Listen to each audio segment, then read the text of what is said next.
दोस्तों आइए जानते हैं संविधान के प्रमुख अनुच्छेद। पहला है अनुच्छेद 1। इसमें संघ और उसके राज्य क्षेत्र आते हैं। अनुच्छेद 2 में नए राज्यों का प्रवेश या स्थापना, नए राज्यों का निर्माण और वर्तमान राज्यों के क्षेत्रों, सीमाओं या नामों में परिवर्तन आता है। अनुच्छेद 5 से 11 तक नागरिकता से संबंधित उपबंध हैं। अनुच्छेद 12 से 35 मौलिक अधिकार में आते हैं।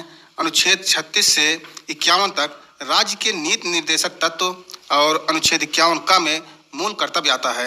अनुच्छेद 52 भारत का राष्ट्रपति, अनुच्छेद 54 राष्ट्रपति का निर्वाचन, अनुच्छेद 76 भारत का महान्यायवादी, अनुच्छेद 110 धन विधेयक की परिभाषा आती है।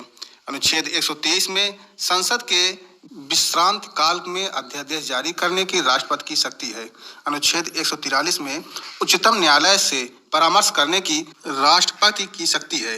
अनुच्छेद 148 से 151 तक भारत के नियंत्रक महालेखा परीक्षक आते हैं। अनुच्छेद 165 में राज्य का महाधिवक्ता आते हैं। अनुच्छेद 213 में विधानमंडल के विश्रांत काल में अध्यादेश जारी करने की राज्यपाल की शक्ति आती है।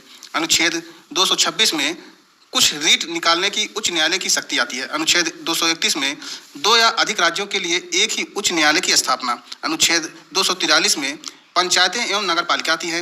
अनुच्छेद 244 में अनुसूचित और जनजाति क्षेत्र आते हैं। अनुच्छेद 262 में अंतर्राज्यीय नदियों के जल संबंधी विवादों का निर्णय और न्याय आते हैं। अनुच्छेद 280 में वित्त आयोग का गठन आता है। अनुच्छेद 281 में वित्त आयोग की सिफारिशें आते हैं। अनुच्छेद 312 में अखिल भारतीय सेवाएं। अनुच्छेद 352 में आपात की उद्घोषणा। अनुच्छेद 356 में राज्यों में आपात संबंधी जो राष्ट्रपति शासन लगता है।